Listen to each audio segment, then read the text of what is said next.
Merci de nous accueillir comme ça, Jacques. Moi, je suis dans la situation là d'être, je vous le cache pas, j'ai pas envie de le cacher, d'être extrêmement ému et fier d'être là. Ému, ouais, très d'être entouré de ces deux hommes-là. Et pour moi, je sais pas comment vous dire. Ouais, le mot fierté vient, enfin, je sais pas, le bonheur, fierté, émotion, enfin bon, je sais pas comment on dit ça, et admiration, évidemment. L'admiration parce qu'elle est vive, elle est intacte, elle est profonde, elle est sincère et elle est tellement ancienne pour moi. Donc c'est vrai que lorsque je suis entré tout à l'heure dans ce mémorial, lorsque j'ai revu les murs, les noms des morts et de ceux qui ont disparu et qui ne sont pas tout à fait morts grâce à ce mémorial, j'ai pensé que s'ils n'étaient pas morts une seconde fois, c'était grâce à ces deux hommes-là aussi. Et pour moi, c'est capital de leur dire mon admiration en ce début de soirée, de leur dire ma gratitude aussi. Et on va essayer que, je ne vais pas vous plomber, mais on va essayer de faire parler ces gens-là. Ce monsieur qui a la prétention de s'appeler Serge comme moi, mais moi, c'est un prénom que j'ai usurpé à mon père. Je vous l'ai raconté la fois dernière. Je ne m'appelle pas Serge, mais mon père était dans les camps aussi. Et grâce à vous, je sais où et comment. Donc merci à tous les deux. Euh, vous êtes deux hommes d'un parcours totalement différent. Journaliste, grand cinéaste, immense cinéaste pour moi, immense. La liste des films est longue, on y reviendra, mais on va évidemment parler ce soir beaucoup de choix, ce chef-d'œuvre absolu, ce film qui est conjugué constamment au présent. Ce film qui est le contraire d'un film d'archives et de musique et de mise en scène au sens classique du mot, mais qui est éternel comme une pierre. Vous savez, de ces pierres qu'on met sur les tombes juives. Et c'est bouleversant pour moi quand on revoit, y compris des extraits que j'ai vus tout à l'heure en bas, là, au premier sous-sol. Euh, Formidable, formidable. Et, et vous, le parcours est évidemment totalement différent. Un juriste, un avocat, qui un jour, un père, trois pères ici, qui ont vécu ce qu'ils ont vécu. Et, et la rencontre, vous, éblouissante, au métro Michel-Ange Molitor, avec Beat Karsfeld, qui portait une jupe très courte ce jour-là, que vous avez draguée, mais d'une manière honteuse. D'ailleurs, elle a pensé à un moment porter plainte, mais quand vous lui avez dit qu'elle était juive, la voilà, et je salue, et je vous prie de saluer Beat Karsfeld, qui est là.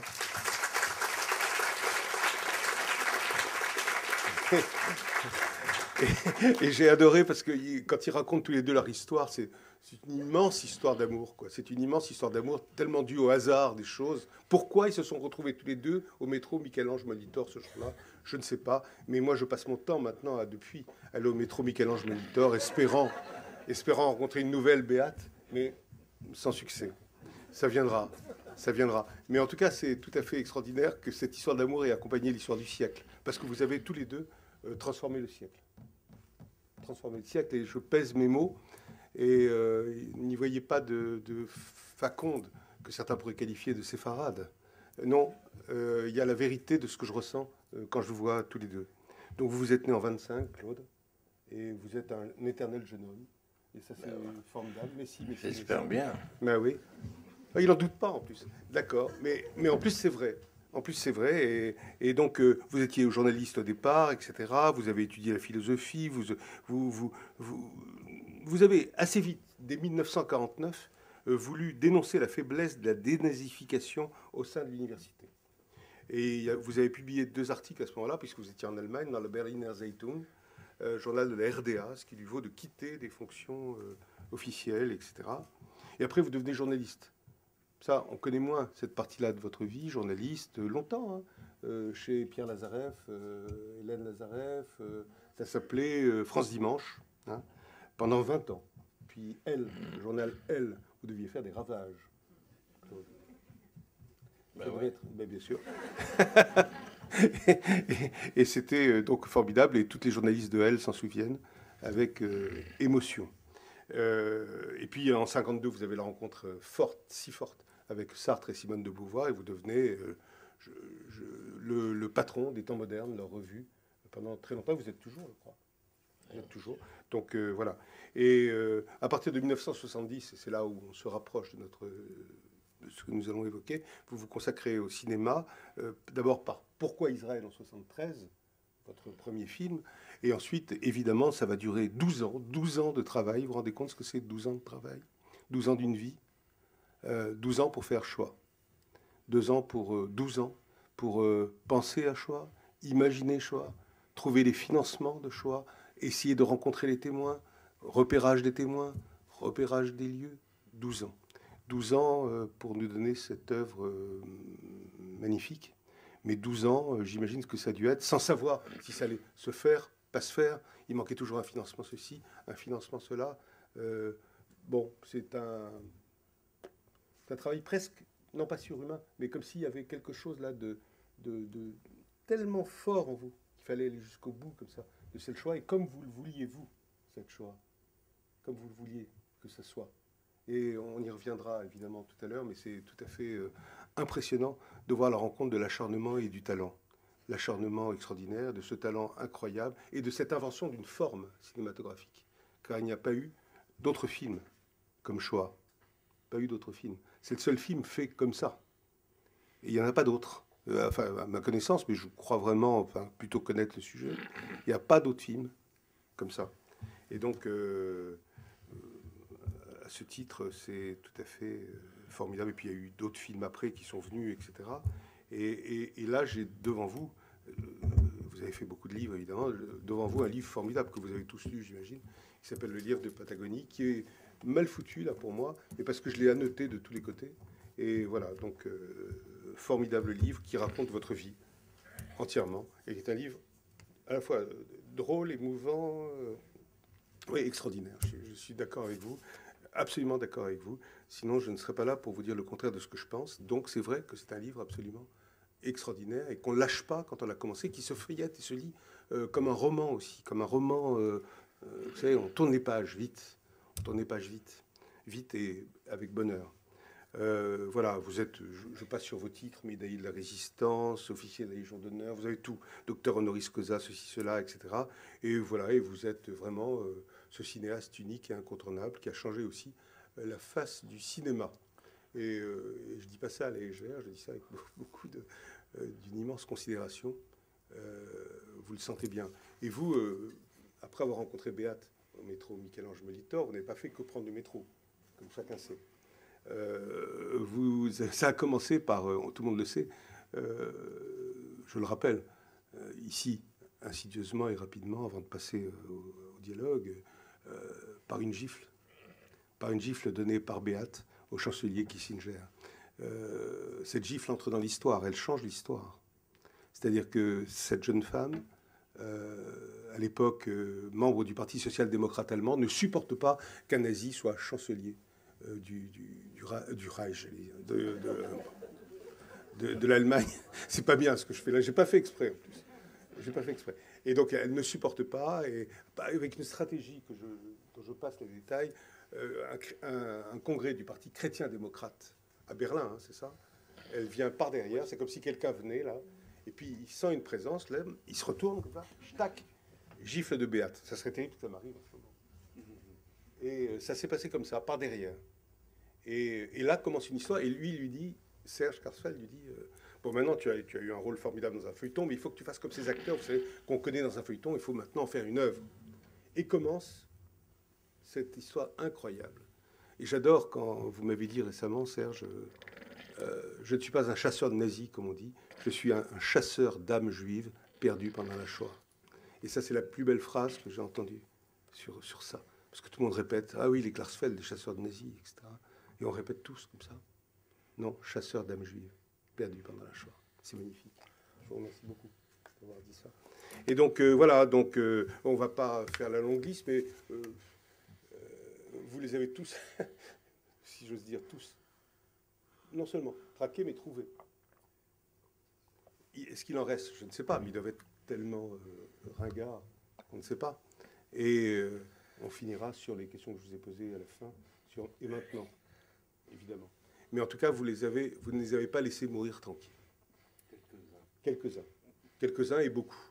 Et vous avez fait la preuve, en plus, que Pétain était plus que responsable de, de, des lois anti-juives. Et vous avez retrouvé et mis à jour ce document. On voit de la main de Pétain l'aggravation des conditions de la déportation des Juifs, en tout cas de leur suppression, de leur, comment on dit, numerus clausus, de leur statut des Juifs dans les deux lois anti-juives. Et on voit là, il y a, quand je pense qu'il y a comme ça parfois des gens qui disent non, Pétain n'était pas un traître, au fond, vous savez, s'il n'avait pas été là, hein, il y aurait eu plus de déportés, plus de, hein, bon, etc. C'est ignoble. Il a fait la preuve, l'homme qui est à ma gauche là, que non, que non, que non. Enfin, s'il fallait une preuve, on l'a. On l'a de sa propre main, d'un maréchal qui s'est déshonoré, qui a déshonoré la France et sa fonction, et qui était en plus un traître. Donc voilà, donc on va... je ne vais pas durer plus longtemps comme ça. Qu'est-ce qui vous a... La question va être bizarroïde, hein, mais ça fait rien, tant pis. Qui va commencer, je ne sais pas. Je commencerai volontiers. Allez. Dans ce... On a l'impression... C'est difficile de continuer après toi, parce que... Oui, ça c'est vrai. Comme tu fais beaucoup de gestes... Mais je suis comme ça. Dans tes émissions de télévision, tu en as fait beaucoup. Mais j'y peux rien, j'ai l'impression que si je peux faire de gestes... J'avais un surnom pour toi. Ah bon? Oui, parce que quand tu voulais interrompre quelqu'un, tu battais de l'air avec tes gestes, et je t'appelais plan de coupe. Et c'était... Pas mal. Pas mal. C'est vrai. Plan de coupe, il va te passer. Mais... Hein, donc c'est très bien que tu arbitres ce qui n'est pas une passe d'armes. Non, pas du tout. Mais un dialogue entre vous. Vous vous connaissiez bien. À quel moment vous êtes à peine un débat. Non. À quel moment vous vous êtes rencontrés? Attends, tu vas trop vite. Bon, d'accord. D'abord, moi, je voudrais dire une chose, c'est que ce qui m'a frappé quand j'ai lu les mémoires de Béaté et Serge, j'étais un peu furieux parce qu'ils ont écrit leurs mémoires sans me prévenir, sans m'avertir et sans même me les envoyer. Non. Oui. Alors je me disais quand même, ça ne se fait pas parce que je pensais que nous étions d'amis. Alors je me suis dit, c'est qu'ils disent du mal de moi, mais ça me paraissait quand même un peu audacieux d'en dire. Et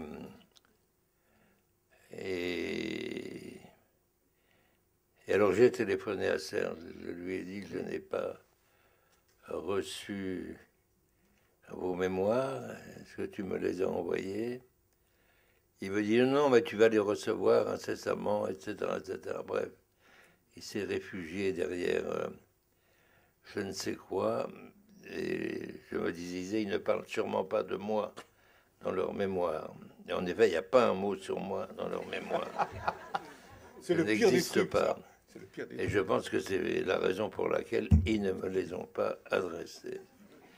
Mais il faut savoir pardonner.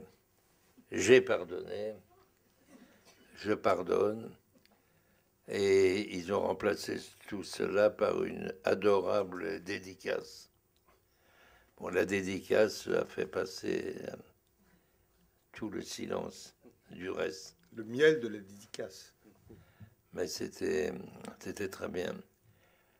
J'ai lu ce livre que j'ai trouvé très beau, et j'encourage...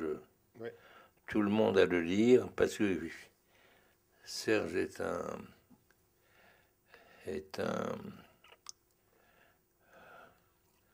comment dire, il a l'habitude de la politique, des réunions publiques, etc.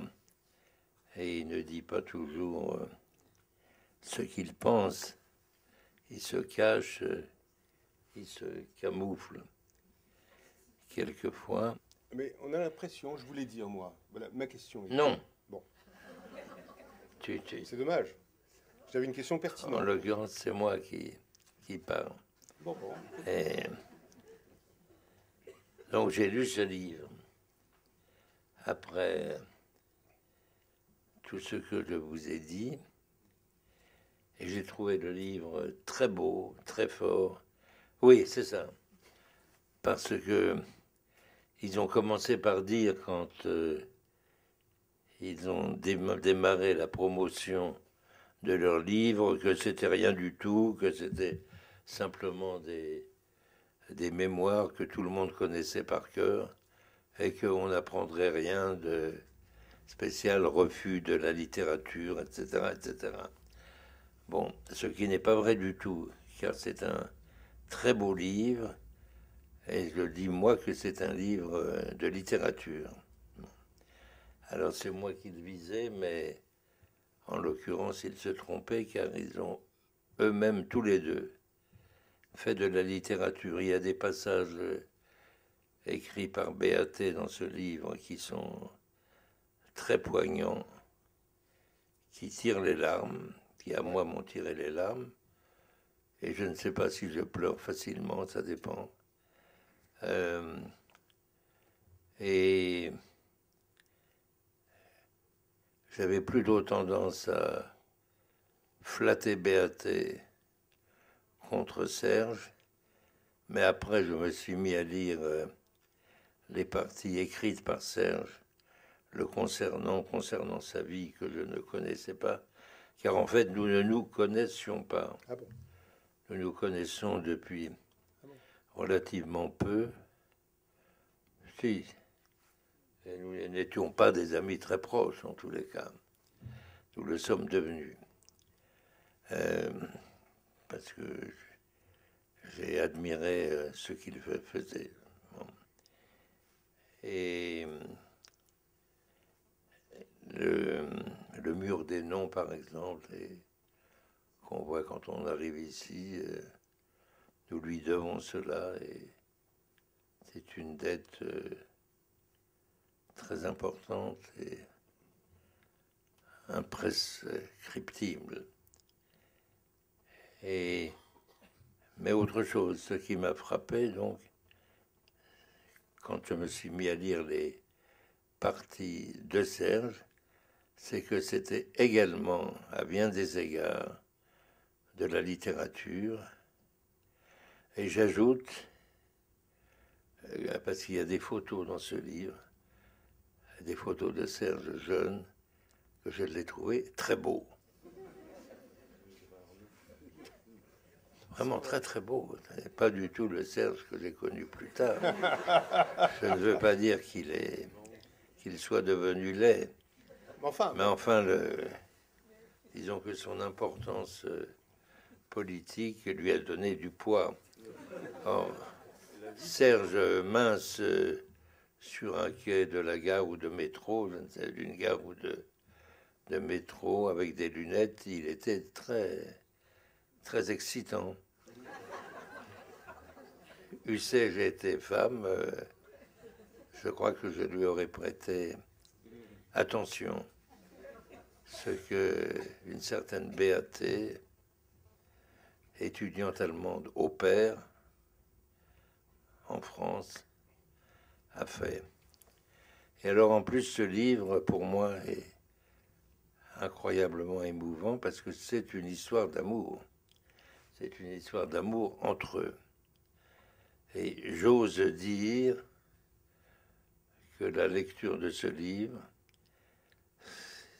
si je me trompe, que Dieu me pardonne, que la lecture de ce livre m'a autorisé à penser que Serge n'a jamais trompé sa femme et qu'elle ne l'a jamais trompé. Je voudrais savoir si je m'avance. Si je m'avance. Avançons. Je parle de ça en connaissance de cause parce que ma femme est ici et je n'en dirai pas autant. Mais voilà, chacun sait. Donc, et puis il y a mille choses dans ce livre qui m'ont formidablement séduit. Le courage de Béaté quand ce n'est pas seulement la gifle à Kissinger. on apprend que Kissinger était entouré de gardes du corps, armés jusqu'aux dents, Ouais. et qu'ils étaient prêts à la défoncer de balles. Donc elle ne serait plus là. Et elle avait pris, en toute connaissance de cause, un risque pareil. Et puis lui aussi, tout le livre est un peu à cet égard comme un roman d'aventure. Et donc il faut leur avoir une très grande reconnaissance pour ce qu'ils ont accompli, leur s'incliner, à la rigueur se prosterner et tirer son chapeau, en tous les cas, et dire bravo madame, j'allais dire mademoiselle, bravo monsieur. Et puis il y a la filiation ne cesse pas, parce que le père de Serge, qui devait être un drôle de type, qui s'appelait Arnaud, est mort en cassant la gueule d'un capot. Et il fallait quand même faire ça, parce que les types qui résistaient au coup des capots étaient rares. Et il n'a pas résisté au coup du capot, puisque il a été tué à cause de cela. Et c'était, d'après ce qu'écrit Serge, un grand costaud, un grand colosse, un type qui ne se laissait pas intimider, il n'est pas mort comme un mouton, du tout. Alors, ça aussi. Et puis, ils ont un fils qui s'appelle Arnaud, qui était un drôle de gars, qui venait au procès Papon en patin à roulettes, ce qui était une sorte de défi formidable et que moi je trouve très très intéressant.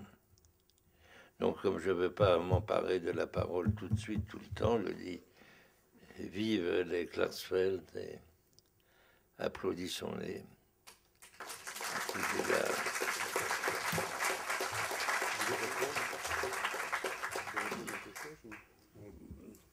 Oui, je vais répondre d'abord à ce léger reproche de ne pas avoir envoyé le livre. C'est un livre, c'est la première fois qu'on écrit, que nous écrivons un livre sur nous-mêmes.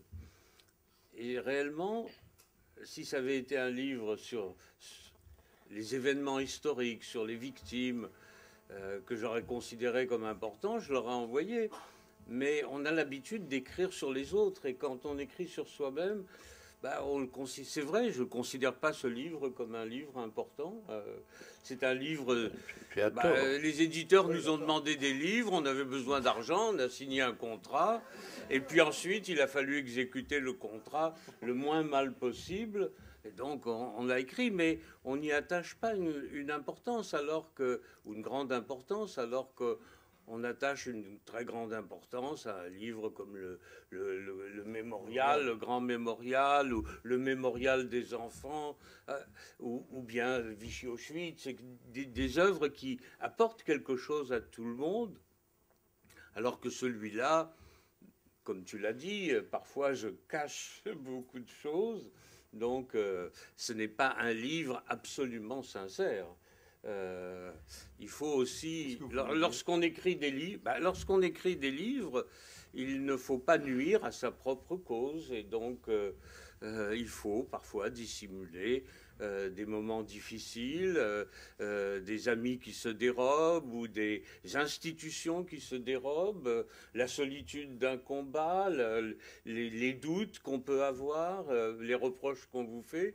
Donc, ce n'est pas un livre absolument sincère. Les mémoires qui retiennent mon attention, ce sont les mémoires qui sont absolument sincères. Celles-là traversent le temps. Ben, les tiennes, toi, tu as l'habitude de dire les choses telles que tu les penses.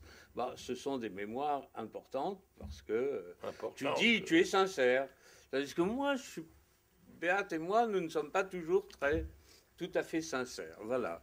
Alors, c'est pas pour dissuader les gens de lire le livre, mais c'est pour savoir qu'il y a une certaine distance entre la réalité et ce qu'on a écrit, et que, bon, il y a beaucoup d'états d'âme sur lesquels on a passé, sur lesquels on ne voulait pas revenir. C'est donc un livre où on ne dit pas du mal de grand monde, à part les criminels nazis, mais à partir du moment où on écrit sur les criminels nazis, bah, c'est rare de non, mais c'est difficile de dire du mal des gens qu'on connaît, etc. Donc, le livre n'est pas tout à fait sincère, mais il est, disons, sur les événements, il est exact sur les événements. Mais on ne voulait pas t'ennuyer, véritablement, disons, en t'envoyant le livre, en envoyant le livre comme service de presse, etc., on a l'impression qu'on oblige les gens à lire le livre. Et on ne voulait pas obliger les gens. On ne voulait pas t'obliger, toi, parce que toi, on n'a parfois pas beaucoup de respect pour certaines personnalités, mais pour toi, on a le respect vis-à-vis de quelqu'un qui a construit une grande œuvre qui va traverser le temps, et qu'on ne va pas te faire perdre ton temps à lire ce que tu connais d'ailleurs très bien, à part peut-être quelques détails sur notre biographie. Donc voilà pourquoi on t'a pas envoyé le livre. Voilà. D'accord. Excès de... Voilà. Modestie. Oui, mais enfin, ça apprend des choses. Ça apprend des choses, voilà. Bien sûr. Voilà, mais sinon, nous sommes amis parce que, bon, je veux dire, Béate et moi, quand on a vu Shoah, eh bien, c'est vrai qu'on a vu que c'était un film qui bouleversait le cinéma et qui mettait la Shoah tellement au premier plan que maintenant, partout, c'est la Shoah. Même aux États-Unis, je suppose qu'un jour, ça sera également la Shoah et ça ne sera plus The Holocaust. Et ce sera tant mieux parce que le mot exprime vraiment. Et que, bon, quand on a énormément travaillé comme Claude sur le sujet, eh bien, on fait des découvertes que personne ne pourrait faire parce qu'il s'est aventuré sur un territoire absolument inexploré. Shakespeare parle de ce territoire inexploré de la mort. Eh bien, Claude a pénétré dans un territoire inexploré et il fallait une âme d'artiste et un œil d'artiste pour pouvoir restituer ce territoire dans lequel personne n'était entré à part les déportés. Eh bien, lui, non seulement il est entré, mais qu'il est arrivé à le transmettre aux autres. Et je crois que notre dette, elle est immense et ses mémoires à lui sont importantes parce que les mémoires de quelqu'un qui a fait une œuvre importante et qui écrit avec sincérité, c'est quelque chose de particulier. Je sais que moi, je me réfère à des premières mémoires qui ont été écrites, pratiquement. Ce sont les mémoires de Benvenuto Cellini, qui a écrit des mémoires prodigieuses, qui ne sont même pas dans la Pléiade, je crois. Et mémoires de qui? Les mémoires de Cellini. Ah. Qui a écrit des mémoires extraordinaires au XVIe siècle, et qui a fait une œuvre immense et merveilleuse. Et forcément, les mémoires de celui qui a fait une œuvre extraordinaire et qui en même temps écrit des mémoires, ça sont des vraies mémoires. Ce sont les chefs-d'œuvre de la littérature, d'autobiographie. Voilà. Voilà un petit peu la réponse. On a l'impression qu'avant vos travaux, peut-être même avant les années 80, on ne connaissait pas l'histoire de la Shoah. Non, l'histoire de la Shoah en France. L'histoire de la Shoah en France, je parle. je parle de ce que je connais à peu près. J'avais l'impression qu'on ne parlait pas, on ne racontait pas en français. Je me souviens des discussions qu'on a tous eues, peut-être avec vous dans la salle ou ailleurs, enfin dans les familles, quand on essayait de faire raconter à un survivant ce qu'il avait vécu, et ça, on n'en parlait pas au début. Vous vous souvenez de ce moment-là?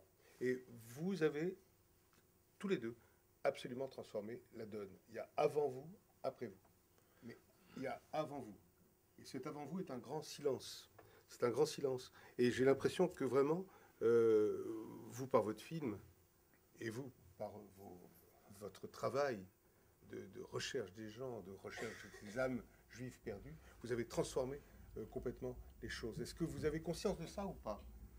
Non, j'ai conscience d'avoir transformé l'histoire de Vichy, Oui, l'histoire de Vichy et les Juifs, en écrivant selon des critères universitaires, ce qui n'avait pas été écrit avant, selon des critères universitaires, c'est-à-dire d'écrire ce qu'a été la solution finale en France, bien sûr, comme l'écrit un historien qui fait une thèse, et en y passant des années avant de pouvoir l'écrire, et en rassemblant et en découvrant les documents. C'est plus important, si vous voulez, le mémorial de la déportation, c'est extrêmement important, peut-être, sans doute, pour la communauté juive dans l'absolu, mais c'est moins important que Vichy-Auschwitz, qui est la base, même le livre de référence de la solution finale en France. Comment ça s'est passé? Et les responsabilités. Et au jour le jour, comment ça s'est déroulé?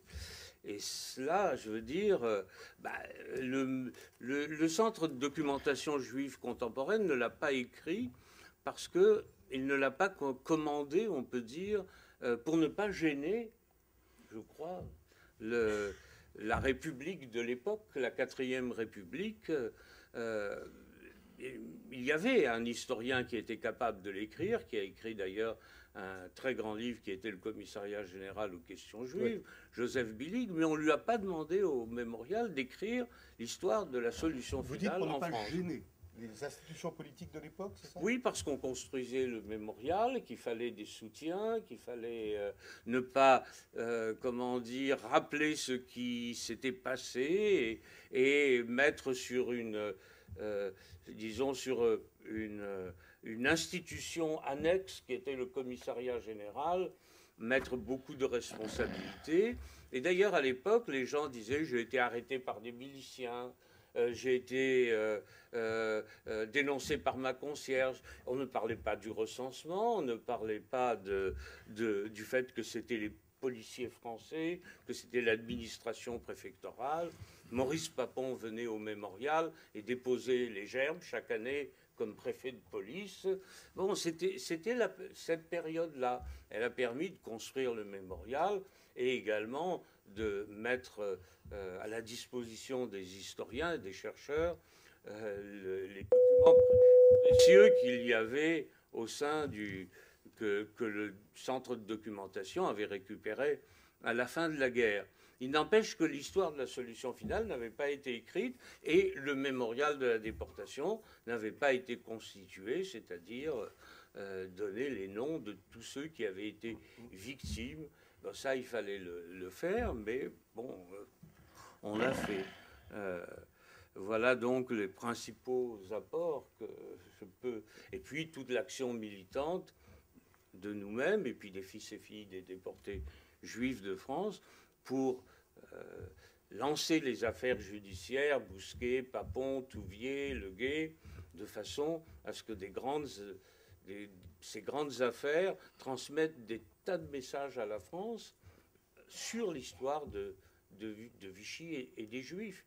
Et c'est ainsi qu'on enseigne à un pays son histoire de Vichy et des Juifs, et qu'on aboutit aussi au discours de Chirac, et qu'on aboutit... 85. Voilà, qu'on aboutit à la réparation, c'est-à-dire les pensions pour les orphelins, la création de la Fondation pour la mémoire de la Shoah, et la commission d'indemnisation des victimes des spoliations. Et tout ça découle, mais n'aurait pas pu venir s'il n'y avait pas eu une meilleure connaissance de ce qui s'était passé pendant la guerre et de la responsabilité des Juifs. Vous avez interrogé vous-même ce silence-là de l'après-Shoah. Pardon ? Vous avez interrogé vous-même ce silence de l'après-Shoah, de l'après, oui. Je comprends pas. Interroger ce silence. Oui, enfin, est-ce que ça vous a troublé ce silence? Enfin, comment vous avez commencé vous comment l'idée fondatrice de ce film Shoah, 12 ans de votre vie, s'est emparée de vous? Comment j'ai commencé? Oui. Parce qu'on me l'a demandé. Le film? Oui. C'est une œuvre de commande. C'est pas mon idée à moi. Jamais je n'aurais eu l'idée de m'attaquer à un sujet pareil, par mes seules forces. Qui vous l'a demandé? Israël. C'est une commande du gouvernement israélien. Je le dis dans... Oui, je sais, mais je préfère que ce soit vous qui le disiez. Je le dis dans Le Lièvre de Patagonie. J'avais fait un film qui s'appelait Pourquoi Israël en 73, oui. Et qu'ils avaient beaucoup aimé. Et un jour, j'étais appelé par le directeur général du ministère des Affaires étrangères. Et ils m'ont dit à quel point ils avaient aimé ce film. Le plus beau, disait-il, qui ait jamais été fait sur ce pays. Et ils m'ont demandé si je ne pourrais pas envisager la possibilité de faire un film, non pas sur l'Holocauste, c'est le mot qu'on employait à l'époque, mais un film qui soit l'Holocauste, c'est-à-dire qui soit vu par nos yeux à nous. Bon, et j'ai marché toute une nuit dans Paris, tout seul, pour me demander si je pouvais accepter ça et si j'étais capable de le faire, parce que je ne savais rien. Je savais ce que tout le monde savait. Savoir, je savais que 6 millions de Juifs avaient été tués, etc. Mais quand on me demande aujourd'hui, monsieur, mais quand avez-vous su? Je réponds, et c'est la réponse la plus sincère que je puisse faire, quand j'ai commencé à travailler. Voilà. C'est quand j'ai commencé que j'ai su vraiment. Et je continue à apprendre tous les jours, d'ailleurs. Parce que toutes les aberrations ont existé.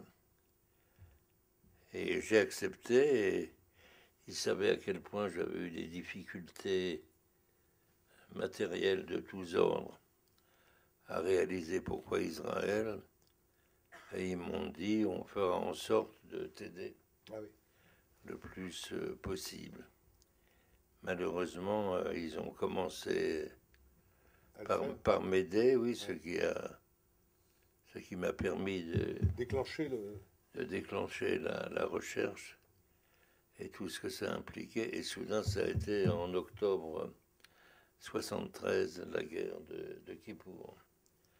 Alors la guerre de Kippour a tout arrêté, tout changé, tout arrêté.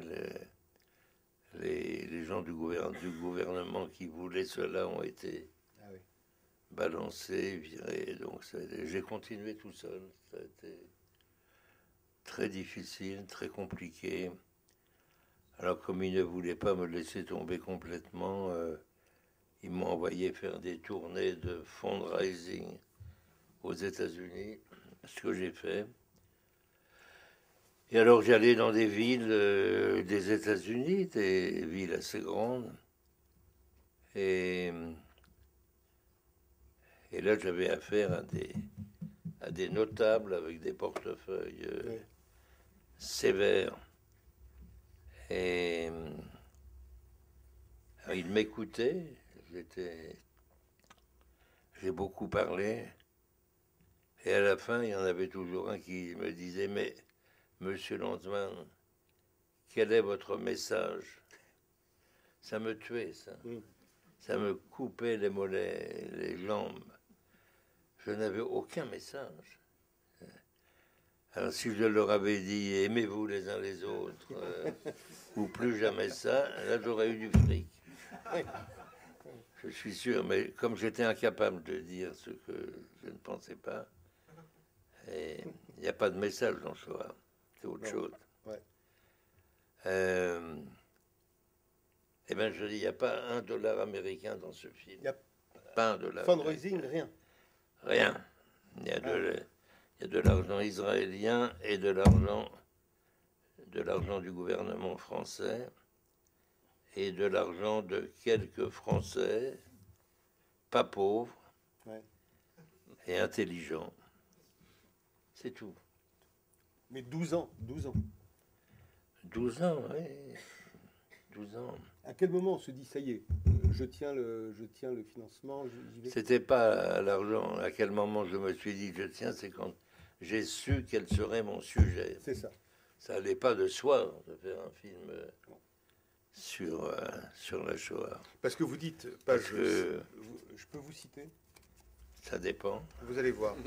Vous allez voir, je prends le risque. Vous dites, ce film sans cadavre, sans aventure individuelle, dont le sujet unique est la mise à mort d'un peuple et non pas la survie, est probablement un scandale. La Shoah doit demeurer pour l'éternité enterrée dans un silence de mort. Même si on commémore sans répit, on ne fait pas parler la mort. Bravo. Mais bravo vous. Bravo, mais j'ai même plus à dire aujourd'hui. Parce que, contrairement à tout ce qu'on pourrait penser, je ne sais pas si Serge sera d'accord, en tout cas moi je pense cela, les survivants ne sont pas mes amis, ils ne m'aiment pas. Expliquez Parce ça. qu'ils ont compris très bien que Shoah n'était pas un film sur la survie. Mais ils ne sont pas dans Shoah les survivants. Shoah, c'est un film sur la mort, sur la radicalité de la mort, et les protagonistes de Shoah sont tous des gens qui n'auraient pas dû être là dans ce film pour parler, pour témoigner. Ils sont les porte-paroles des morts, c'est tout. Et ça m'est arrivé des tas de fois que je rencontre des types qui me disaient « Ah ça, monsieur, j'ai pas besoin de voir votre film. J'ai fait 7 camps, moi, monsieur. » Alors je leur répondais « Bah, bravo. Si vous en aviez fait un de plus, peut-être que vous ne seriez pas là pour me le dire. Ou un de moins. » C'était comme ça. Alors, mais prenez, je veux dire plus, si vous me permettez. Si vous prenez ces photographies bouleversantes qui ont été tournées par les nazis eux-mêmes sur la rampe Oui, de Auschwitz, au moment où les Juifs de Hongrie débarquent, ils en ont tué quand même à peu près 400 000 en 4 ou 5 mois. Et on voit des femmes qui sont là, qui viennent de débarquer du train. C'était pas un très long voyage de venir de Hongrie à Auschwitz. C'était pas comme venir de Corfou. Et elles ont des visages pleins d'anxiété, d'angoisse. Elles ne savent pas ce qui va leur arriver. Elles ne peuvent pas imaginer.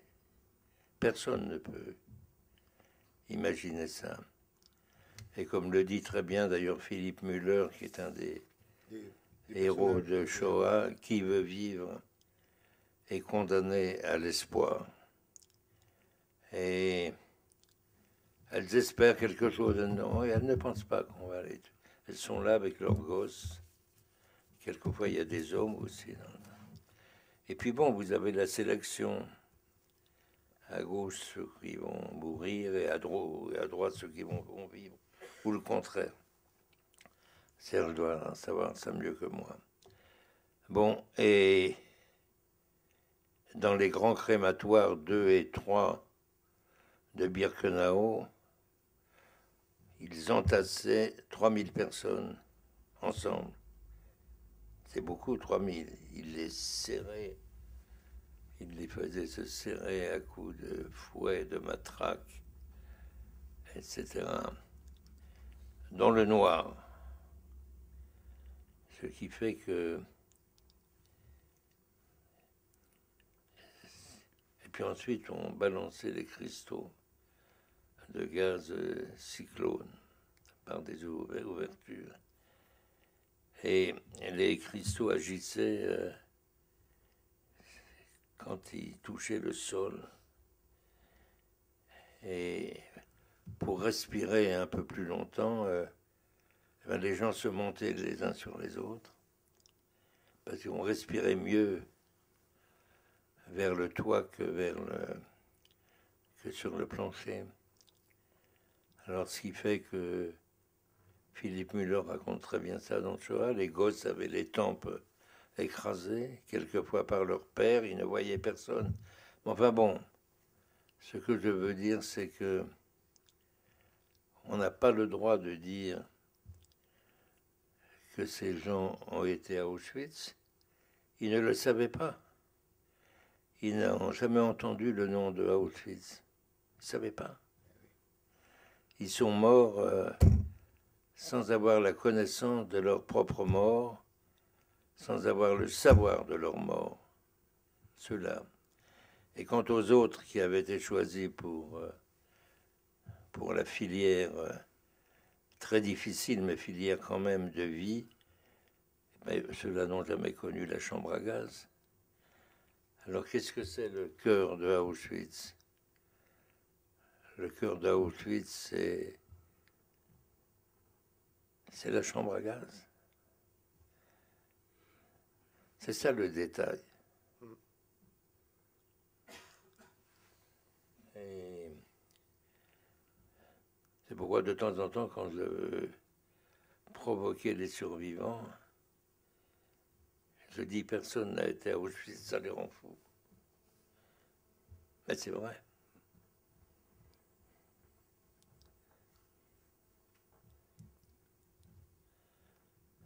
Voilà. Que ceux qui sont fous, après m'avoir entendu, se lèvent. Vous dites aussi, je connais des gens qui craignent tant la douleur dans laquelle le film les plongerait, qu'ils ont décidé une fois pour toutes de ne jamais le voir. Les curés, Ouais. les rabbins. Les rabbins. Les présidents de communauté, non? Ils veulent pas avoir le mal. Oui, oui. C'est tout? Ouais. C'est tout ce que vous avez répondu Oui, là-dessus? c'est tout, je dis ça. Mais... Oui, oui, oui. Il ne veut pas le voir le mal. Ça, c'était le cas précis de Auschwitz. Ce n'était Ouais. pas le cas de Treblinka ou de Sobibor ou de Belzec ou de Relmno. Mhm. Ouais. En tout cas, les orphelins de la déportation qui se sont regroupés autour de nous dans les années 70, eh bien, eux, ils ont très bien compris le film. Mais Puisque... Serge, je ne t'attaquais pas en disant cela. Oui, mais J'espère non. que- Je parle des survivants, parce que le mot survivant aujourd'hui est, J'espère simplement est que tu me extrêmement très comprends. large. Mais eux, ils ont compris parce que leurs parents sont morts dans Je te cette parle pas chambre à d'eux, je gaz. te parle de toi. J'espère Les que tu survivants, me c'est comprends. les survivants de la déportation sont les déportés qui sont revenus. Mais les enfants orphelins, ils ont très bien compris. Et, Bien sûr. Voilà. Vous, votre père a été arrêté par des Allemands. Oui. Et vous dites, je n'ai pas eu cette blessure à la France qu'ont eu les autres qui ont été arrêtés par la police française. Et ça a été absolument déterminant, je crois. Cette histoire d'octobre, une nuit d'octobre 43, je crois, à Nice. Oui. Mais ce sont les Allemands qui sont venus et je n'ai eu affaire qu'aux Allemands. Et Oui. Je n'ai jamais eu peur d'un gendarme français. Alors que la plupart de mes amis, les orphelins de la déportation, ont vu des uniformes français venir saccager leur existence. Ils ont échappé, eux, à la déportation, mais ils ont vu partir souvent leur père, leur mère, leurs frères, leurs sœurs, et ils ont gardé très longtemps une blessure inguérissable quasiment. Il y a que véritablement le discours de Chirac qui les a, et les mesures qu'il a fait prendre, qui les ont un peu consolés du comportement de la France de l'époque. Mais moi, j'ai eu cette chance, comme Simone Veil d'ailleurs, de n'avoir que des Allemands et donc de ne pas avoir de ressentiment vis-à-vis de la France pendant ma jeunesse. Et moi, je me suis battu contre les Allemands. Bah oui. Les armes à la main. Bah oui. Et j'en ai tué. Vraiment. Ben ça c'est bien, je veux dire. Comment dire, c'est un hommage qu'on peut rendre à ceux qui sont nés en 1925 et qui pouvaient le faire, mais qui avaient la vocation d'être résistants et de ne pas laisser les événements, comment dire, s'abattre sur eux, mais de réagir face aux événements. Et ça, c'est pas très courant. C'est pas très courant. C'est à mon père d'abord que je le dois. Oui, bien sûr. Et après la gifle initiale, le point de départ. C'est pas un point de départ. La gifle, c'est l'aboutissement d'une campagne dans laquelle les méthodes qui étaient les méthodes de la raison n'étaient pas valables, n'étaient pas jouables parce que la société politique allemande ne voulait pas prendre connaissance ou ne voulait pas accepter le fait que beaucoup d'anciens nazis occupaient des postes extrêmement importants dans la République fédérale et il fallait projeter le dossier dans la tête de chaque Allemand. Alors comment le faire? Il y avait l'assassinat et puis il y avait, je veux dire, l'ingéniosité de trouver une sorte d'assassinat pacifique qui était un acte symbolique. La fille qui gifle son père, qui a donné son intelligence et son énergie au nazisme. Et voilà, et Beate dit bien que lorsqu'elle a été jugée, le juge a dit comment vous avez pu user de la violence vis-à-vis du chancelier. Et Beate a répondu, la violence, c'est quand on impose un chancelier nazi à la jeunesse allemande. Donc c'était un combat extrêmement symbolique, mais brutal en ce qui concerne la conscience politique des Allemands. Ils ont compris, et à partir de là, il y a eu toute une campagne d'épuration des anciens nazis, qui arrivaient d'ailleurs à un âge respectable, et qui ont dû quitter le pouvoir et ne plus avoir des postes éminents que ceux que nous admirons,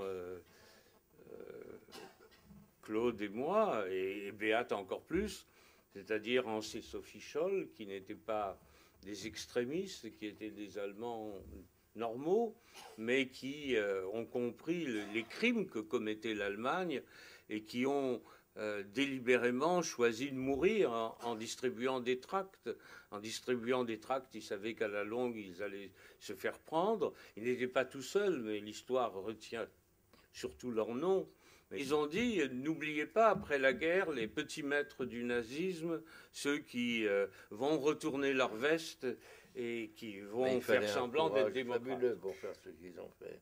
C'est absolument extraordinaire. Des gens qui auraient pu hurler avec les loups ou ne rien dire et survivre probablement. C'était Christoph Probst, c'est ça? Oui. Et donc, Beate a été fidèle à cette ligne de conduite des Scholl. Oui. Et voilà. Et voilà, et après? Après, il y a eu la grande campagne très longue pour faire juger les principaux criminels allemands qui avaient déporté les Juifs de France et qui ne pouvaient pas être extradés d'Allemagne et qui ne pouvaient pas être jugés en Allemagne. Et il fallait faire voter une loi par le Parlement. Et quand on commence à deux, bon, ça paraît extrêmement difficile, et c'est difficile. Et puis, peu à peu, à la suite d'actions spectaculaires, illégales, en assumant à chaque fois l'illégalité, en se constituant prisonnier pour pouvoir avoir une tribune, eh bien, finalement, on a donc rassemblé autour de nous un groupe de fils et filles de déportés qui étaient prêts à nous suivre.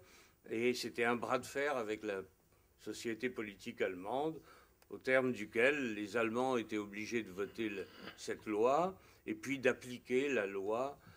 Ça nous a quand même pris 9 ans avant d'avoir ce grand procès de Cologne où ont été jugés Kurt Lischka, prédécesseur d'Eichmann, à la tête du service anti-juif de la Gestapo, et qui en France a été le responsable de la Gestapo à Paris.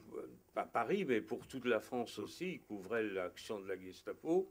Et Herbert Hagen, qui était le chef du service anti-juif du SD de Heydrich et qui a formé Eichmann et l'équipe de la solution. Un théoricien aussi. Pardon ? C'était un théoricien aussi, non ? C'était un journaliste, un jeune de 27 ans qui était extrêmement doué et qui, en France, a dirigé la politique du général Auberg, le chef des SS et de la police allemande. Et qui se trouvait à Vienne avec Eichmann au moment de Il a installé Eichmann à Vienne en 1938. Voilà, donc c'est un personnage plus l'adjoint au chef du service des affaires juives de la Gestapo, Ernst Heinrichson, qui était devenu avocat, notaire et bourgmestre de sa ville en Bavière, et que nous avons retrouvé et on hésitait à le reconnaître, et puis on a vu à l'arrière de sa voiture le guide Michelin, donc on a compris que c'était bien lui qui venait de France, et que 40 ans après, tout ce qu'il avait retenu, c'était la bonne gastronomie. Donc ne jamais avoir un guide Michelin à l'arrière d'une voiture quand on vous croise. Oui. Oui. C'était il y a longtemps. Non, Ernest comment vous dites ? Ernst Achenbach. Voilà, nous étions dans une Europe en 1970 où l'Allemagne, la République fédérale, désignait comme commissaire européen à Bruxelles Ernst Achenbach, chef de la section politique de l'ambassade allemande à Paris pendant la guerre, et qui était, avec Abetz, le principal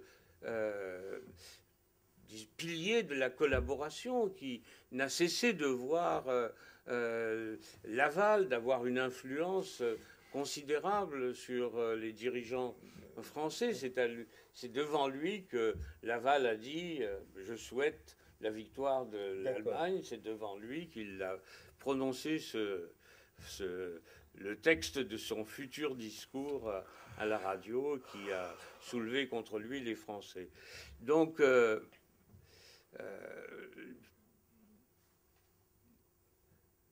Kiesinger était directeur adjoint de la propagande radiophonique hitlérienne vers l'étranger. Il traçait les lignes directrices de la politique de propagande de l'Allemagne.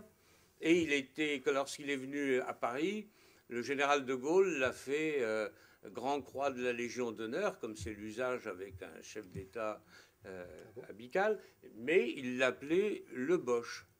Dans l'intimité, il l'appelait le Boche. Voilà, donc, je veux dire, donc il fallait quand même s'opposer à des résistances sociologiques, politiques, et pour faire ce travail, cette mission, je dirais plus. Et vous êtes seul. Au départ. Au départ, vous êtes seul, et lui aussi. Voilà. Seul. Ce qui me frappe, quoi. Vous m'écrivez un truc ? Non, je lisais « Je vous aime beaucoup », mais je me suis trompé. Donc, au départ, vous êtes seuls tous les deux. C'est-à-dire que ce qui me frappe dans ces histoires-là, c'est aussi des histoires de couple, en l'occurrence, de solitude, de recherche comme ça, etc. Vous n'êtes pas... Il n'y a pas les institutions qui vous suivent, hein, dans votre cas. Pas spectaculairement, en tout cas. Mais si, elles suivent, mais avec un temps de retard. Lorsqu'on va à la fondation de la mémoire de la Shoah, eh ben, tout le monde est content et heureux de nous voir. Si on avait échoué, on nous aurait Est-ce dit. que vous agacez des gens à ce moment-là? Est-ce que vous agacez de certaine façon? Est-ce qu'on vous dit, vous et vous, Mais oui, oh, ça suffit, sans on va pas probablement. rabâcher, on va pas, ça suffit, etc. On va rabâcher. Probablement. Arrêtez, c'est fini. Je sais pas, est-ce que ça vous est arrivé, ce sentiment de gêner, quoi? Oui, bien entendu. Bien Et entendu. je pense que Claude aussi Claude se rend compte que, bon, il sait qu'il va faire quelque chose de prodigieusement nouveau. C'est ça, Et puis, il rencontre, bon, l'indifférence, c'est ça. ou je dis pas l'hostilité, mais l'indifférence polie, etc. Bah, nous aussi, on a rencontré. Enfin, je donne un exemple. C'est ici au mémorial. Je suis venu avec le mémorial de la déportation. Je l'apporte à une personnalité juive qui est éminente dans le domaine de la mémoire. Et je lui donne ce livre gratuitement. Je lui dis, imprimez-le. Moi, j'ai pas les moyens de l'imprimer. Ouais. Et la réponse est, ah, c'est embêtant. Vous comprenez? Nous, on dit toujours 100 000 juifs déportés de France. Et vous, vous dites 76 000. Alors, on ne peut pas le publier. Voilà. Oh, Oui. son nom. Jacques Fretsch. Ah non, je ne dis pas le nom, mais justement, c'est ce qui manque dans le livre. Ce qui manque, c'est voilà, Là, il manque ce genre de situation. Voilà. Le nom, etc. Et donc, ils ne l'ont pas publié. Pardon? Ils l'ont pas publié. Non, ils ne l'ont pas publié. Je suis rentré, je crois que je me suis roulé d'orage sur le tapis, avec Théâtre qui me regardait, tellement j'étais en rage. Et miraculeusement, quelqu'un nous a parlé de M. Mick Macher, qui s'occupait de Pronuptia, ou de... oui, je crois que c'est Pronuptia. Et M. Mick Macher, son imprimeur, a... comment dire, il nous a fait un prix, il a accepté d'être payé plus tard quand on recevrait l'argent du livre. Malheureusement, M. Mick Macher a péri dans un accident avec un fils, mais il a fait ce qui aurait dû être fait par quelqu'un qui dirigeait une institution. Voilà. C'est comme ça. Et vous-même, vous avez connu ce genre de choses? Ce genre de quoi? Bah, de choses, de genre, stop avec le projet de film, on arrête, on va pas financer, comme ce que vous racontiez en Amérique au départ, dans le fundraising que vous aviez entrepris. Oui. Enfin, oui, j'ai connu ça. Vous avez connu ça? Oui. Oui. J'ai connu ça, mais c'est pas... C'est pas tout à fait pareil. Pas tout à fait pareil, parce que moi j'ai commencé par Israël. Ouais. Je ne suis pas synchrone avec l'histoire. En 1948, au moment où l'État d'Israël a été créé, j'étais lecteur à l'université de Berlin. Je sais, ouais. Et je faisais à mes étudiants allemands un cours sur l'antisémitisme, à leur demande. Il y en avait parmi eux que j'aimais bien. Et ensuite, ma mère m'a raconté beaucoup de choses sur la Shoah, parce qu'elle a passé toute la guerre cachée à Paris. Et c'était très difficile. Elle a été arrêtée plusieurs fois par la Gestapo en gare d'Orléans, en allant voir Max Jacob à Saint-Benoît-sur-Loire.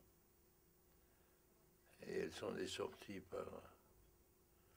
par miracle, grâce à un commissaire de police français, Oui.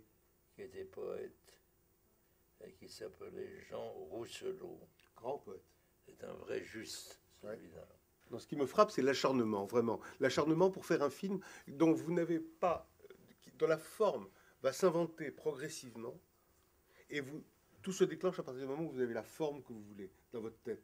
C'est ça que je trouve Oui, mais il formidable. m'a fallu beaucoup de temps Mais je pour sais. la trouver. Mais c'est ça qui est formidable, je trouve. Et même après, vous racontez des choses incroyables, incroyables, magnifiques. Enfin, le repérage que vous faites, les personnages que vous trouvez, comme le coiffeur, Bomba, c'est ce personnage hallucinant du coiffeur, comme ça, c'est formidable. D'abord, vous rencontrez les gens, vous ne tournez pas, vous leur dites, vous leur demandez leur accord éventuel, si le film éventuellement se tournera. Et ça, c'est formidable. Mais je pense autre chose. Moi, je pense que tous les gens qui se disent la Shoah, quand il y aura plus de survivants, ça va disparaître, etc. Ouais. Je ne le crois pas du tout. Vous croyez pas du tout? Non, j'étais à Cannes, je reviens du festival de Cannes, Oui. Là? et ils ont présenté un film hongrois qui s'appelle Le fils de Saül, Mhm. Shaul, qui est un film absolument étonnant, fait par un jeune type.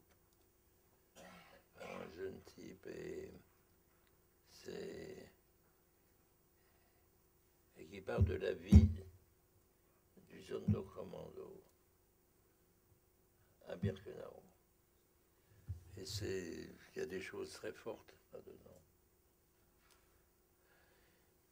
Et donc c'est encourageant. Oui.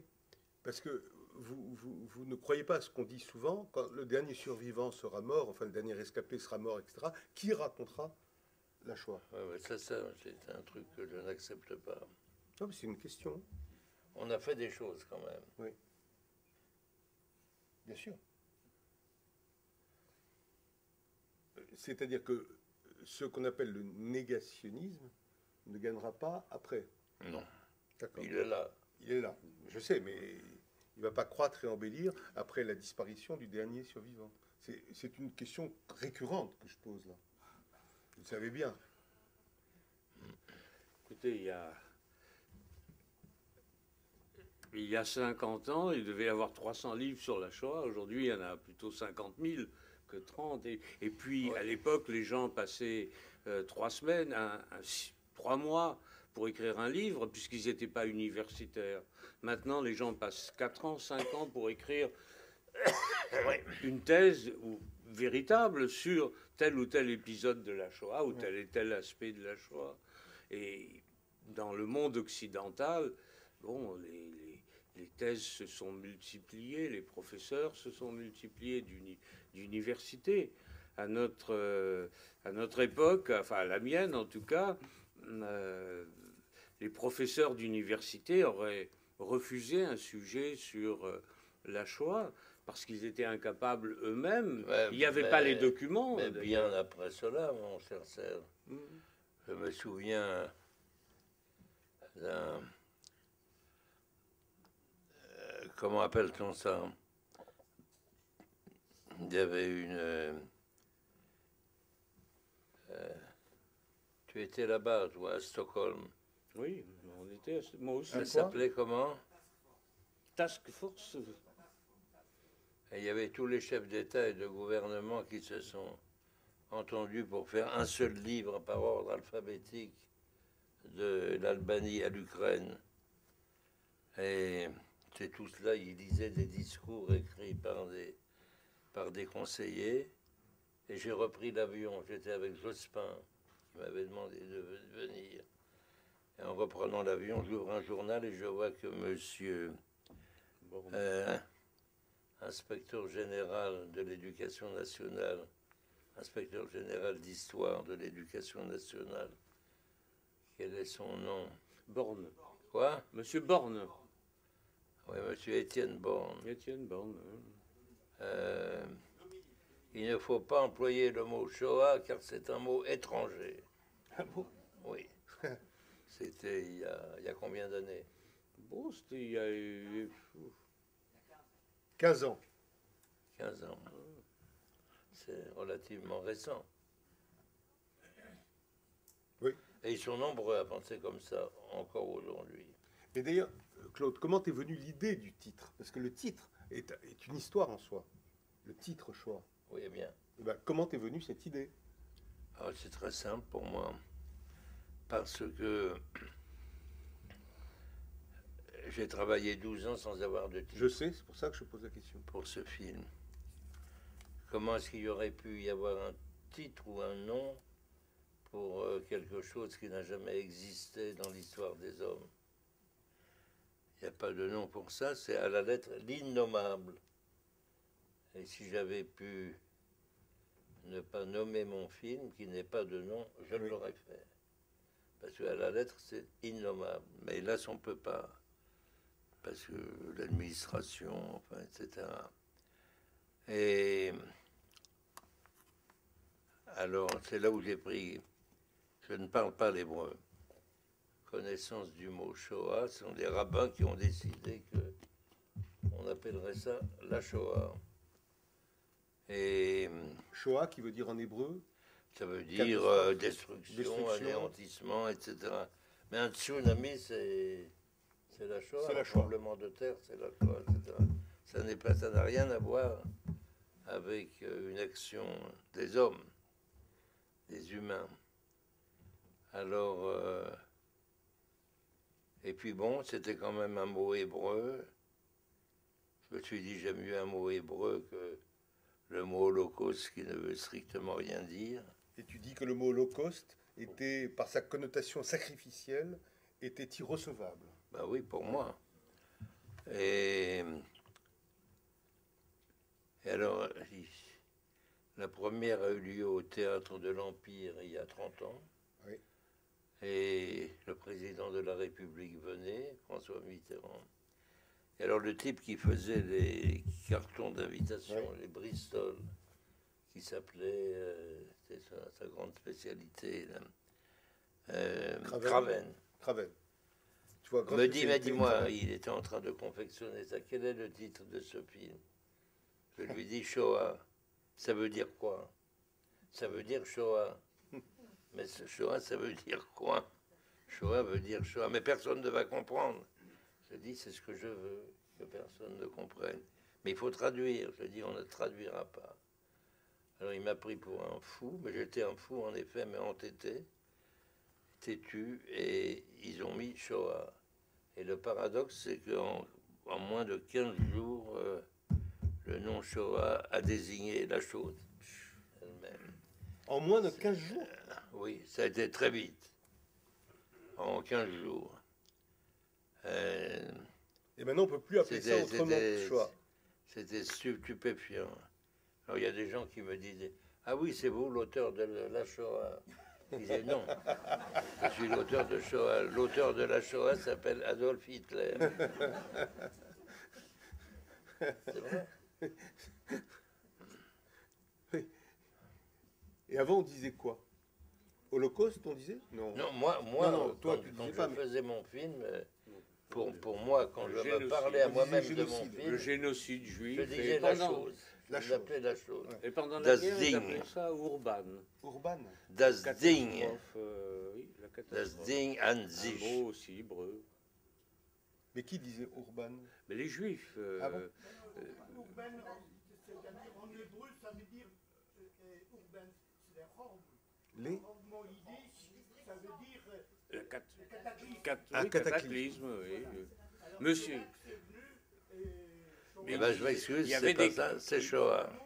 il y avait des télégrammes qui étaient changés. Monsieur Urban est arrivé. Et c'était toujours très compréhensible. Voilà. Vous avoir tous les trois devant nous comme ça, c'est une exception. Et moi, je viens très souvent, mais c'est la première fois que je vis une soirée exceptionnelle, inoubliable. Moi, je me souviens quand les films est sorti Shoah. Il a joué dans une salle, boulevard Saint-Michel, une petite rue qui monte. Et dans cette salle, il y avait pas mal de personnes qui sont venues voir les films. Et je voyais tous les 10 minutes une personne sortir. Ça fait... Dans la salle, les gens n'arrivaient pas à supporter les images qu'on voyait. Et moi, j'étais là avec ma femme et je regardais ça et je les voyais. Bon, j'étais passionné par ces films parce que je suis un ancien déporté. Et j'ai vécu ça. Moi, je suis déporté de Pologne et j'ai été dans le premier ghetto de Pologne en 1939. Le premier ghetto dans ma ville était le 28 octobre 1939 et j'ai été libéré le 11 avril 1945 à Brunwald. Je fais partie des enfants de Brunwald. Donc, j'ai connu, et quand je vois les films, un film comme ça, et vous dites que les déportés vous aiment pas, non, vous vous trompez complètement. C'est Tant pas mieux. les déportés content. ne peuvent pas ne pas vous aimer. Seulement, vous avez un caractère, vous emportez, vous réglez des comptes, comme vous avez fait avec Serge. vous réglez tout de suite des Il comptes. réglait des comptes mais- avec ça. mais- Il Mais dit quelle qu'il était beau, personne, il les a réglés des personne comptes. ne pourra jamais vous oublier. Oubliez votre film, Oui. car c'est formidable. Et ça restera pour toujours. Nous, Ah, on ne monsieur, sera pas vous là. êtes formidable. Moi, ça fait 25 ans que je vais dans le lycée-collège pour parler de la Shoah, mais quand je ne serai plus là, personne ne racontera l'histoire comme je la raconte, comme je l'ai vécue. Tandis qu'il y a un film comme les vôtres, où les histoires, enfin, l'histoire qui raconte Serge Klarsfeld et surtout son épouse, c'est exceptionnel. Bah, très Merci. bien, monsieur. Bah, Merci pour Claude. merci de ce. Merci beaucoup. Merci beaucoup.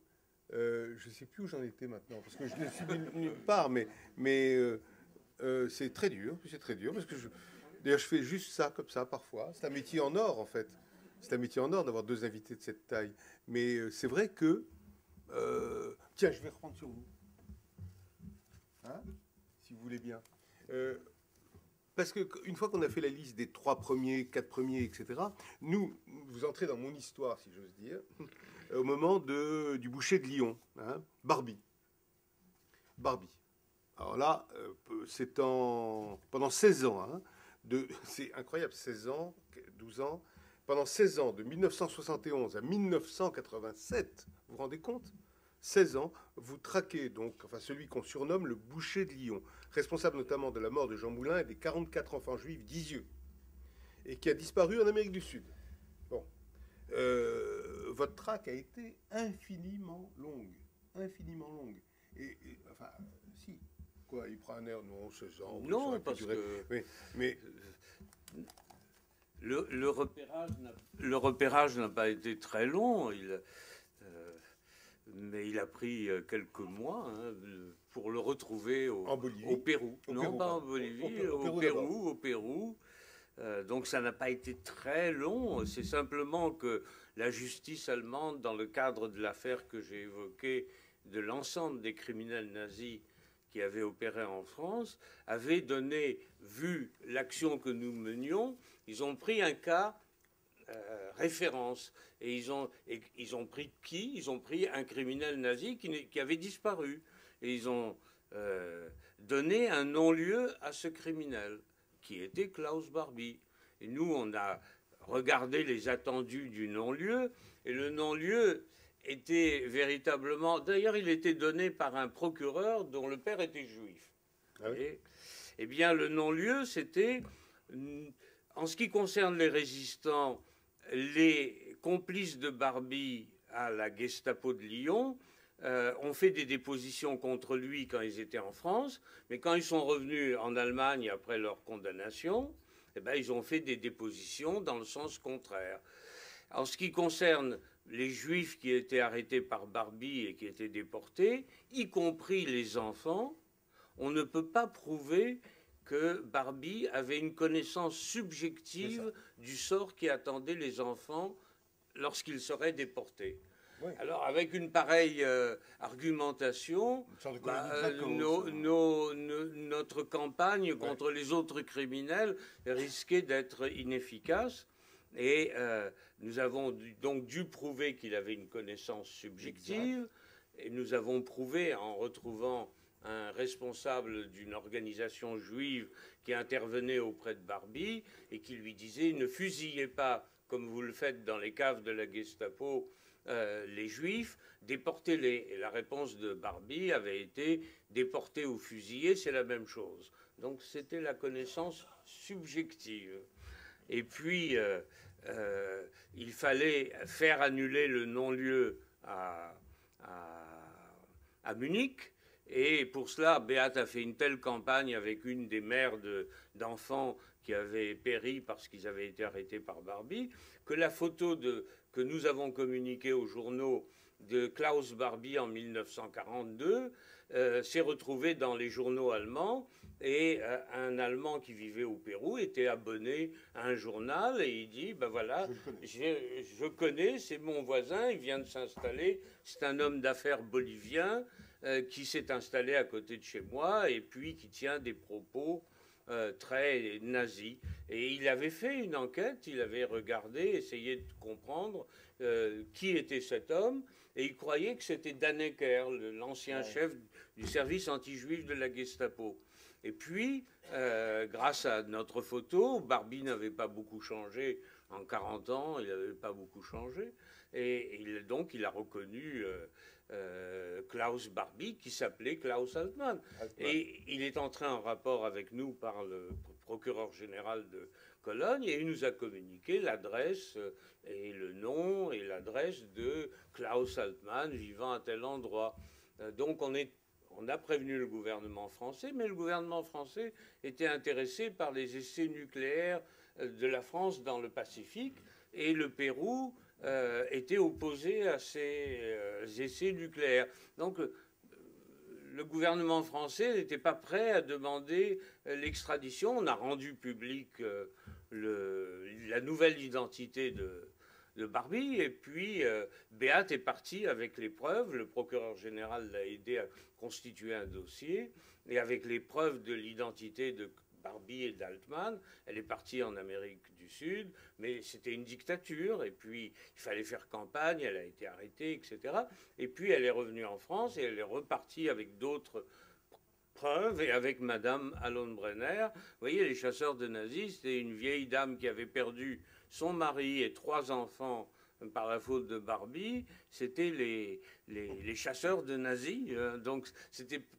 Quand on parle de traque, on a l'impression des gens avec des revolvers, etc., qui ont le...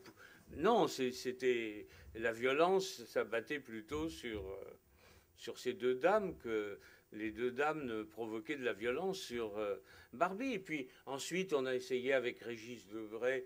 En 72, ça, il vous approche une photo, il vous approche, hein. Ouais. Oui, Debray, il était intéressé par la Bolivie, parce qu'il voyait qu'il y avait un lien entre l'oppression nazie en Europe, l'oppression des peuples amérindiens en Bolivie. Et nous, on voulait réussir à obtenir justice. Donc, on a essayé de monter un kidnapping. Il n'a pas réussi, mais les gens de l'opposition avec qui on était en contact ont pris le pouvoir 10 ans après. Et 10 ans après, on a pu faire légalement l'opération illégale qu'on n'avait pas réussi 10 ans plus tôt en Bolivie. Je suis allé avec Régis Debray là-bas, on a essayé de monter. Bon, enfin, on a échoué. C'était un petit peu comme, vous savez, Tintin le temple du soleil, le temple du soleil. Mais finalement, on a réussi à monter cette opération, et Régis Debray a joué un grand rôle là-dedans, puisqu'il était conseiller spécial du président Mitterrand, et que Mitterrand, un petit peu à contre-cœur, a quand même accepté de couvrir cette opération et de la diriger d'une certaine façon. Voilà, on a eu d'autres désagréments et d'autres oppositions avec François Mitterrand après sur les problèmes de Vichy, mais à cette époque-là, il était coopératif avec nous. Donc voilà en ce qui concerne Barbie, le très bref résumé. Et puis on surveillait Barbie, c'est un peu comme dans les romans.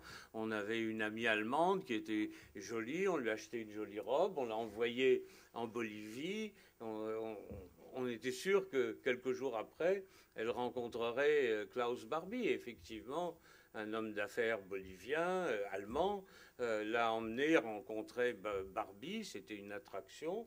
Et elle est devenue amie de la famille de Barbie. Et nous savions. Il lui a même raconté comment nous nous sommes rencontrés sur le quai de Michel-Ange Molitor. Enfin, c'était la porte de Saint-Cloud, Michel-Ange Molitor. Parce que je l'ai vu à la porte de Saint-Cloud, et puis je lui ai parlé à Molitor. Et elle vous donne son numéro de téléphone à Sèvres-Babylone. Voilà.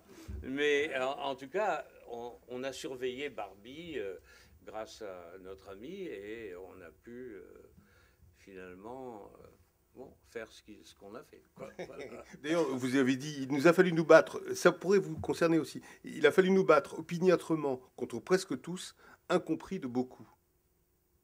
C'est une phrase terrible, ça, je trouve. Incompris de beaucoup. C'est-à-dire que vous dérangiez nous battre contre presque tous, incompris de beaucoup. Oui, mais bien sûr. Bah, bien sûr.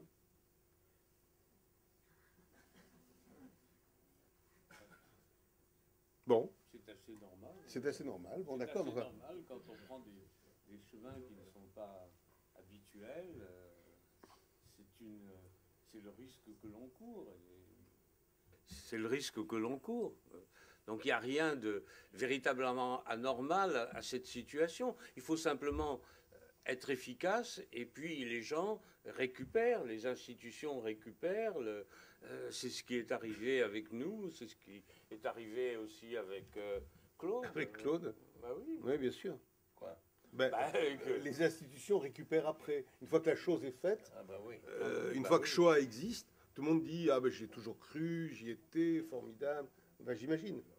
Oui, ils mettent un peu de temps quand même. Ils mettent un peu de temps, oui. Leurs enfants. Hein? Non, mais je blague. Je disais leurs enfants. Enfin, il faut du temps. Ouais, bah oui. Il faut du temps. toujours du temps.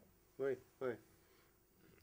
Quelle a été votre projection la plus émouvante? Parce que vous parlez de quelques projections, la plus forte. Vous racontez un moment une projection suivie d'un Kaddish À New York. à New York. C'est un moment magnifique que vous racontez, si Ah vous voulez bah bien. oui, New York, c'était formidable. Le film se jouait dans un seul cinéma aux États-Unis. C'était tout au début. Après, il s'est joué dans de nombreuses villes et dans de nombreux cinémas. Mais là, c'était au cinéma studio, à côté du Lincoln Center. Il y avait une queue kilométrique. Et il y avait 2 salles de cinéma et les 2 jouaient Shoah. L'une jouait la première partie, la première époque, et l'autre la deuxième.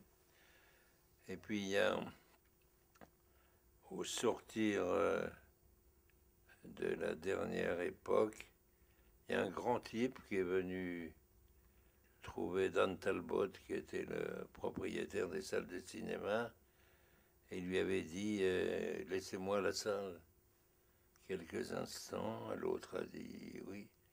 Il est entré dans la salle avec une dizaine de types et il a dit Kaddish, dit le Kaddish, dans la salle de cinéma où on venait de passer Shoah, de jouer Shoah. C'était assez émouvant, oui, quand même.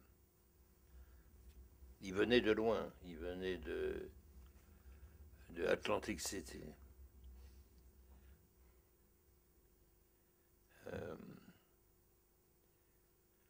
Oui, ça c'était très émouvant, mais il y en a eu beaucoup d'autres émouvantes.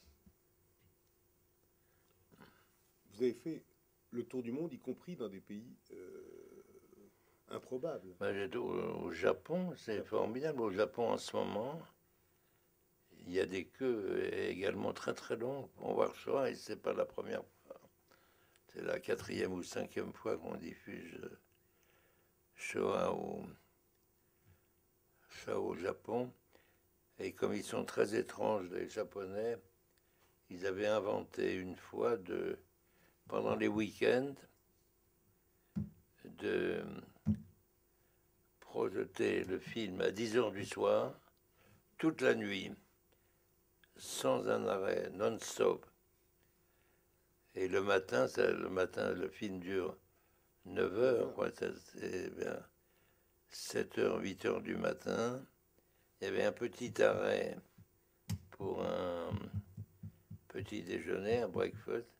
Et ensuite, ils étaient capables de me poser des questions pendant 3 heures, 4 heures. Ils étaient étonnants, les Japonais. Et en Chine, à Nankin, par exemple, où il y a eu en 1937 cet épouvantable massacre de Nankin par l'armée impériale japonaise, je donnais une sorte de masterclass à l'université de Nankin, et une fille me demande si vous aviez à raconter ce qui s'est passé à Nankin, si vous étiez chinois et si vous deviez raconter ce qui s'est passé à Nankin, qui a été atroce, qu'est-ce que vous feriez? J'étais interloqué, vraiment.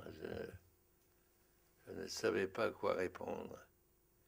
Et soudain, je lui ai dit, c'est venu comme ça, je lui ai dit, j'irai au Japon, de même que j'ai été en Allemagne.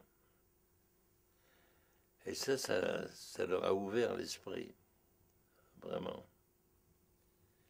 Je ne sais pas si beaucoup l'ont fait, mais ça n'est pas une réponse qui est tombée dans l'oreille de sourds ou de malentendants. Vous avez été aussi diffusé, enfin, vous êtes allé là-bas en Iran? Vous y êtes allé? Non, j'ai pas été en Iran, mais le film a été diffusé en Iran par le Aladdin. Par une chaîne, Ouais. par une puissante chaîne américaine. Et ils étaient fous de rage, Ahmadinejad, etc. Et beaucoup de gens ont vu le film en Iran. Et j'ai même envoyé, moi, une lettre ouverte à Ahmadinejad, qui a été traduite et lue avant la diffusion du film, où j'avais dit ceci: si vous voulez voir dans Shoah une preuve que cela a existé, eh bien vous vous trompez. Shoah n'est pas une preuve, en aucun cas. Et il n'y a pas un cadavre dans Shoah. Non. Il n'y a rien de tout ça. Et où sont-elles les preuves? Alors j'ai dit, allez vous promener dans les quartiers juifs des cimetières parisiens, à Montparnasse, à Bagneux, etc. Vous verrez des tombes avec des photos, un tel mort à Auschwitz, le temps 1942 ou 43. Mais les tombes sont vides, il n'y a rien dedans. Il n'y a pas d'ossements, il n'y a rien. Et c'est ça la preuve. C'est le rien qui est la preuve. Oui, ben oui. Oui. Il n'y a rien. C'est la preuve. Et c'est ce que j'avais expliqué à M. Ahmadinejad pour que je le retrouve, cette lettre.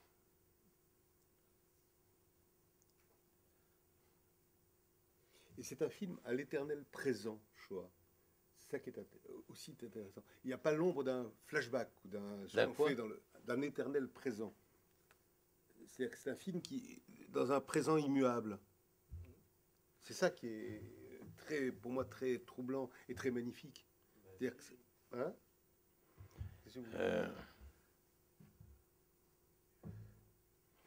Oui, on peut dire ça. Oui. C'est le contraire des films qu'on voit sur les films qu'on voit à la télé, les films qu'on voit sur la Shoah. Maintenant, on peut dire que ça, hein, où c'est constamment musique, archives. On voit les montagnes de morts et de cadavres comme ça, etc. Et on voit tout ça comme ça en disant c'est épouvantable, mon Dieu, mon Dieu. Et c'est le contraire de ça. C'est le contraire. C'est un film sans archives, sans mémoire visuelle des choses. C'est un film comme si on était là devant la tombe vide dont vous parliez. C'est-à-dire on est là comme sidéré par comme une impossibilité de parler. C'est-à-dire les codes cinématographiques. Vous avez eu une polémique avec, enfin je ne sais pas si c'est une polémique, avec Spielberg, etc. Pas une polémique. Il m'a envoyé 9 lettres. Oui, bon. Vous lui avez dit d'amour. Bon, d'accord. Vous lui avez dit qu'il n'avait rien compris à la Shoah. Hein? Non, la première fois que je l'ai vu, c'était au Festival de Cannes il y a 2 ans. J'ai dit, Monsieur Spielberg, je suis heureux de vous serrer la main. On m'avait mis en face de lui à table. J'imagine. Et il me dit, You despise me, ce qui veut dire vous me méprisez. Ouais. Je lui ai dit, non, vous vous trompez. Je ne vous méprise pas du tout. J'ai vu quasiment tous vos films. C'est le plus grand respect pour vous en tant que cinéaste, mais nous avons un conflit d'ordre ontologique sur le cinéma et la Shoah. Vous n'avez pas assez réfléchi sur le cinéma et pas assez réfléchi sur la Shoah. Qu'est-ce que l'un et l'autre peuvent faire ensemble? C'est ça. Et alors lettre après lettre, il m'a donné raison. Que ferions-nous sans vous, m'a-t-il écrit. Je l'ai dit. Oui. Il est très sympathique. Oui, et puis il a beaucoup de discernement. Ben oui, mais je lui ai appris. Oui.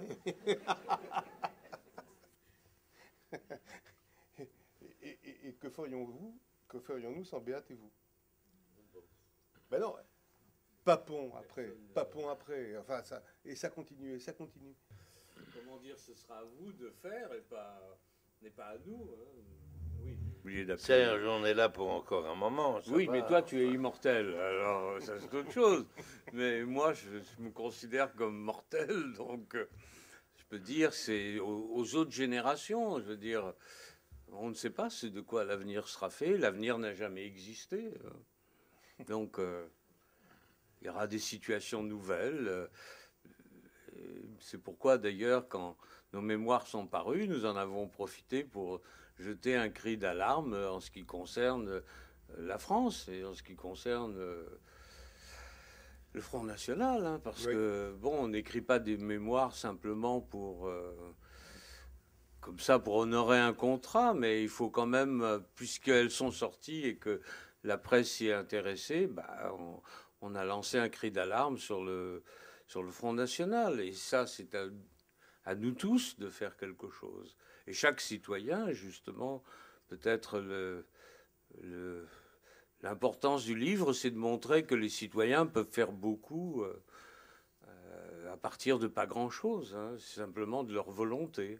Et donc, il faut se battre contre l'arrivée au pouvoir d'un parti d'extrême droite qui serait une catastrophe. Alors, on l'appellera d'un autre nom, la catastrophe, mais on l'appellera peut-être la catastrophe, mais il vaut mieux que cela n'arrive pas, et pour ça, il faut beaucoup d'énergie et autour de soi faire rayonner cette énergie. Vous dites qu'il n'hésiterait pas, éventuellement, enfin, vous avez dit ça devant ma caméra, Oui. à recommencer, enfin, à faire une traque anti-juive, par exemple. J'ai Vous pas avez dit ça.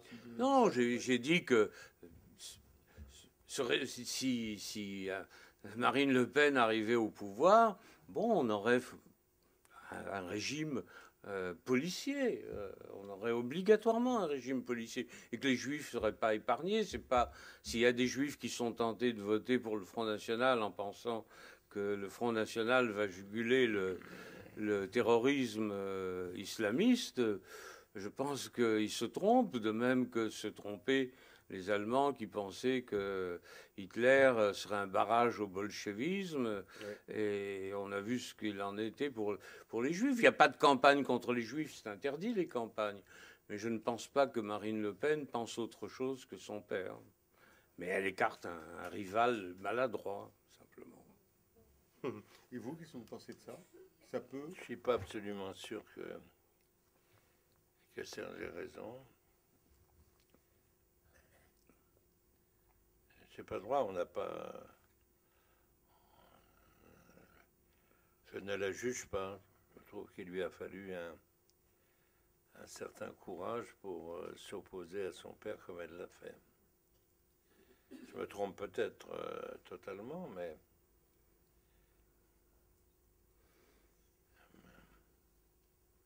Qu'est-ce que ça... Quand tu as giflé Kissinger, tu as crié Eintreten, non? Non. Ça, ce qui veut dire? Ça veut dire quoi? Démissionne. Quoi? Démissionner. Qu'est-ce qu'elle dit? Elle lui a dit démissionner. Démissionner. Ah. Démissionner. Abtreten. Quel rapport avec... Non, je voulais lui demander déjà. C'est le moment peut-être de... Non? Poser une Non? question. Pas de questions? Quelle heure peut-être. Une ou deux Il est questions 9 heures. Parce que nous, on pourrait durer comme ça, je le sens. Toi, peut-être. Oui, moi, oui. Moi, mais Une partie de la nuit. nous, on a, on a Ensuite, nos nous chiens. chanterons des vieux cantiques. Et le matin, se levant sur Paris, nous pourrons, je sais pas, nous égayer progressivement. Mais dites-moi, si vous avez une ou deux questions, nos amis sont là. Et c'est, comme vous l'avez dit, monsieur, un moment rare et magnifique de les avoir là. Donc, je ne sais pas, si vous ne voulez pas, on se quitte, on fait un... Non? Non. Chercher nos chiens qui sont au bureau et qui nous attendent. Alors, la priorité aux chiens, je dirais. Alors, il me reste, Jacques, à clore. Au moins. Hein? Oui, mais je voulais vraiment, alors là, au nom du mémorial, je ne parle pas au nom du mémorial, mais non, je peux, d'accord. Bon, alors, au nom du mémorial, je tiens à vous remercier très, très, très, très chaleureusement d'avoir consacré du temps. Et c'est un moment très important pour moi, en tout cas, mais je pense que c'est partagé par vous, de rencontrer ces deux personnes, oui, qui ont... Ces deux titans. Ces deux titans, ces deux êtres exceptionnels qui sortent de la mythologie la plus profonde, la nôtre en tout cas.